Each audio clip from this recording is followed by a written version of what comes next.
All right, good morning, good evening, good afternoon, ladies and gentlemen, citizens of YouTube. It's Pastor Dowell. Listen, I'm going to try to put a defibrillator on our minds here this morning if you choose to listen, because after all, you're the one that's going to have to exercise that option, okay? Vigor and consistency. Vigor and consistency. It was Adolf Hitler that said if you tell a lie long enough, it will become the truth. And let's just go ahead and admit it. The largest religion in the world is nothing but a lie, period.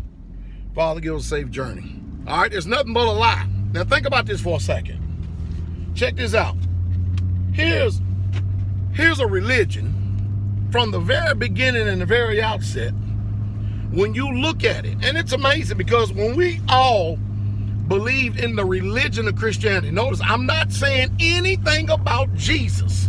I'm not saying nothing about Jesus Christ because it's obvious that Jesus Christ was not a Christian. All you got to do is go read Matthew 10:5, Matthew 15, verse 24.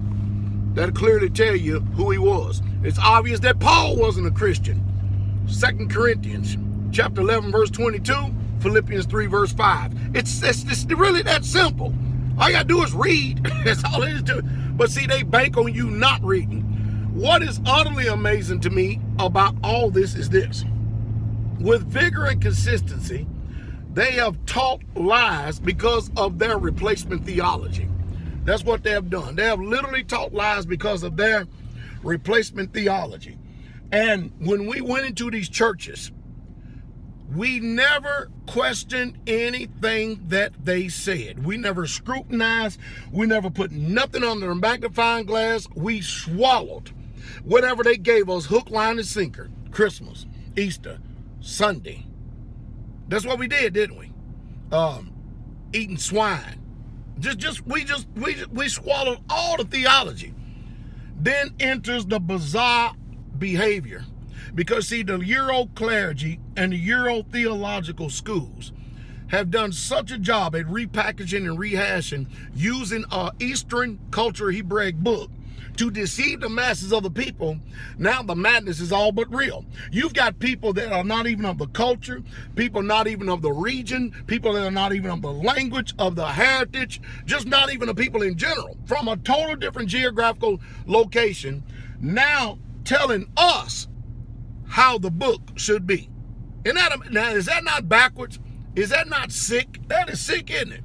So now we're in the restoration of all things, to where my people are no longer forbidden to read and write. Now we can read, write, and comprehend. We can put two and two together just by what the scripture says. And guess what?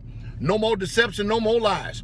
What's amazing to me is how some of you who have been reared and nurtured on fairy tales, you still, with vigor and consistency, defend all of these lies that the Bible simply has no defense for whatsoever. You cannot defend it from the Bible.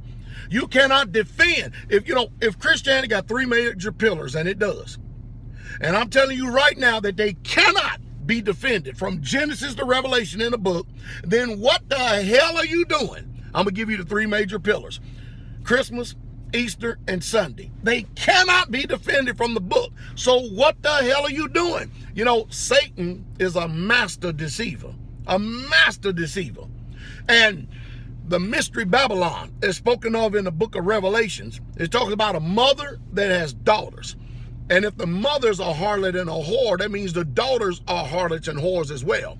And what they are is the splinter cells of all these different flavors of churches that follow the false religion of the mother, which is Christmas, Easter, and Sunday.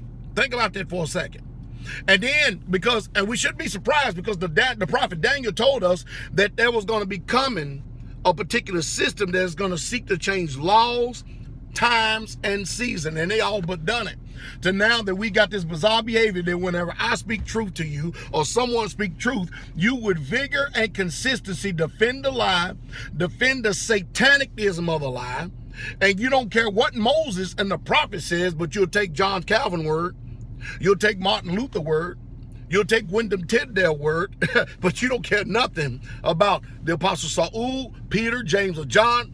You don't care about Moses, or Moshe, Haran. You don't care about Hezekiah, Yeshayahu. You don't care about none of the Hebrew prophets. None of them, even though they're all Hebrews. But so we got another culture and another people trying to teach us this book.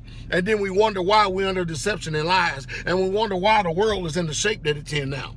We wonder why that in the churches, you got teenage pregnancy. 6 out of 10 girls in the churches are pregnant today. You wonder why that all these pastors and youth pastors are molesting people. You wonder why that the Catholic priests can't keep their hands off altar boys, because their doctrine and their religion that forbids them to marry and commands them to be celibate and stuff, they're going against nature. And so rather than getting them a woman like they should have had, they go out and they seek a boy, and then they start sodomizing, showing you that they don't care what the book says. This is madness, sickness. There's something sick about what's going on today. But I'm going to leave you with this. What kind of auspice of deception and cloud of blindness are you under when you can't even acknowledge the truth when you hear it, but you will protect, you will defend, and you will assault anyone that tells the truth simply because you don't like the way the truth makes you feel. You don't like the emotion of it. Not that you've done any study. You just don't like it because you have been so reared in fairy tale and lies all your life that now the truth has become your enemy. And I'll leave you with this video at the end of this. Galatians 4:16 says, have I become your enemy because I tell you the truth? And that's the truth, and that's the truth straightway.